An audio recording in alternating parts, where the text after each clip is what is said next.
Oh my dear friends, life really has its own script, right? One day you're just living, laughing and working hard for your family. You think everything is okay like in a TV show, it should just have a happy ending. But then, suddenly, there's a twist. I remember it so clearly. The doctor said the words, "You have thyroid cancer." Wow, it felt like my world stopped. Cancer? Me? What now? All the questions rushed in like a big wave that wanted to drown me. It felt so unfair. I was just trying to be a good person, a good mom, a good provider. Why did this happen to me? The fear was so real it was like a monster under my bed, but this time, it was inside my neck. The days leading up to the surgery were the longest days of my life. Wow, every night I would pray so hard, crying to God, "Lord, please give me more time." That was my constant prayer. I would look at my children while they were sleeping and my heart would just break into a million pieces. The what-ifs were so loud in my head. What if I don't wake up from the surgery? What if the cancer has spread? What if I can't talk or sing anymore?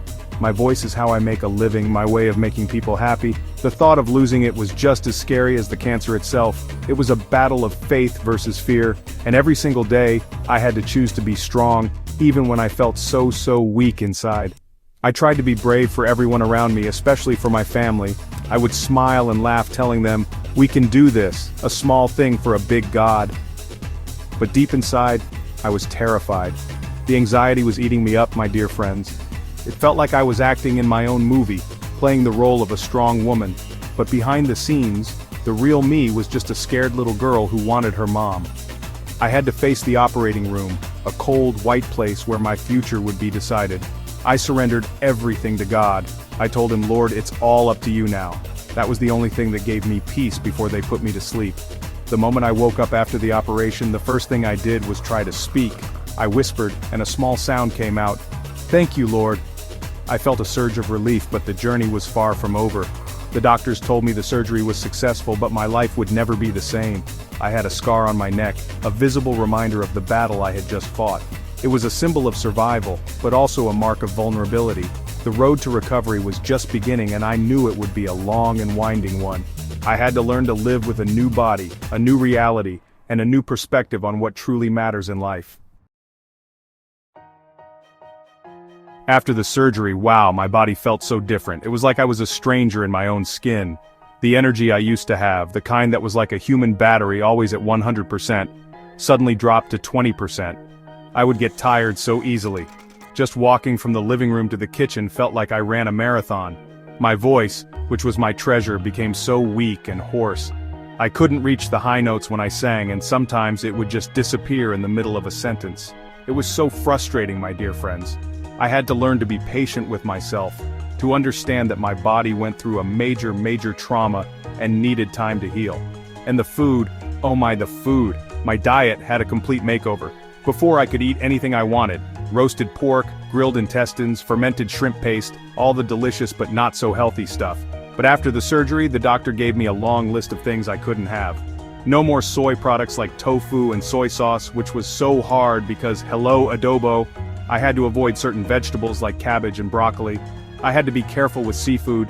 It felt like all the fun was taken out of eating. I had to learn to love healthy food, to see it not as a punishment but as medicine. It was a big adjustment, but I knew it was for my own good. My health became my #1 priority. Learning to manage my new life was a daily challenge. I had to take my maintenance medicine every single day for the rest of my life to replace the hormones my thyroid used to make. If I forgot to take it, wow, the effect was instant. I would feel so sluggish, so down, and my mood would be all over the place. It taught me discipline, the hard way. I realized that self-care is not just about going to the spa or shopping. True self-care is about doing the hard things, the boring things, every single day to keep yourself alive and well. It's about respecting your body and giving it what it needs to function. The scar on my neck became my new accessory. At first I was so conscious about it. I would wear turtlenecks or use a scarf to hide it. I felt like everyone was staring at it, judging me. But slowly, I learned to embrace it. This scar is my story. It's a testament to the battle I won. It proves that I am a survivor. It reminds me every day that I am stronger than I thought I was. It's a mark of courage, not of imperfection. Now I don't hide it anymore. It's part of me, the new me. And I am proud of this new me, because she fought a giant and she is still standing. The sickness did not just attack my body, it also tested my heart. Wow, during that time my relationship was also on the rocks. It's hard enough to fight for your life, but it's even harder when the person you expect to be your rock is also causing you stress. The arguments became more frequent, the misunderstandings piled up. The stress from the relationship and the stress from my health condition was a terrible combination. It felt like I was fighting a war on two fronts and I was losing on both. I was so drained, emotionally and physically. I had no energy left to fight for a love that was no longer giving me peace. Breaking up during that time was one of the most painful decisions I had to make.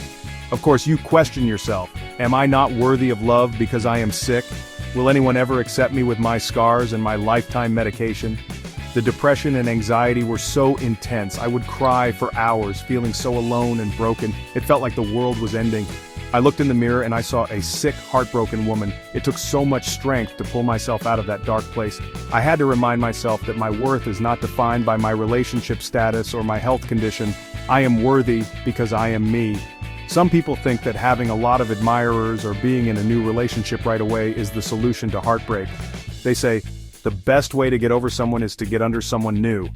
But for me, that was not the answer. Jumping from one relationship to another is like putting a small bandage on a very deep wound.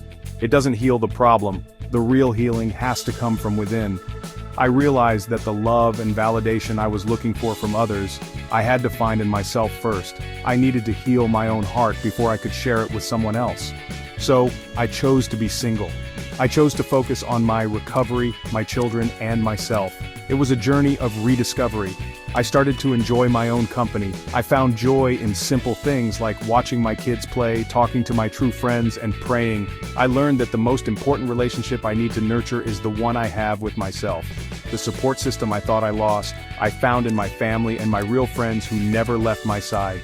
They were my true support system, my real love life. They loved me at my worst and celebrated with me at my best. I learned a very important lesson, my dear friends. Your healing has nothing to do with the number of partners you have. It will never be about finding a new boyfriend or getting married right away. True healing is an inside job. It's about taking your medicine on time, eating the right food, and getting enough rest. It's about protecting your peace of mind and choosing your battles. You can have 10 boyfriends, but if you are not taking care of your health, you will not get better. Love is a beautiful thing, but it is not the cure for cancer. The cure is a combination of medical treatment, self-discipline, and a strong will to live. The support you need will not always come from a romantic partner. Sometimes the best support comes from your family, who held your hand in the hospital. It comes from your friends, who listen to you cry without judgment. It comes from your faith, which gives you hope when you feel hopeless. A true support system is made of people who will help you heal, not give you more stress. You have to be wise in choosing the people you allow into your life, especially when you are vulnerable. Choose people who will add to your peace, not take it away. Your energy is precious and you need to save it for your healing. Today I can say that I am a survivor. Am I completely healed? Maybe not. I still have my daily struggles, my fears, and my maintenance medicine. But I am alive and I am grateful. Life after cancer is a second chance, a bonus round. It taught me to appreciate every single moment, every sunrise, every laugh, every I love you. It taught me that I am stronger than I ever thought possible. The journey was dark and painful, but it led me to a brighter, more meaningful life. I would not wish this on anyone, but I am thankful for the lessons it taught me. So to all the dear friends out there who are facing their own battles, whether it's sickness, heartbreak, or any other challenge, please know this: you are not alone. It is okay to be scared, but it is not okay to give up. There is hope. There is life after the storm. Choose to fight. Choose to heal. Choose yourself. Surround yourself with true love and support, and most importantly, hold on to your faith, because with God, nothing is impossible. You can and you will rise again, stronger and more beautiful than ever. Just keep fighting, my dear friends. You can definitely do it.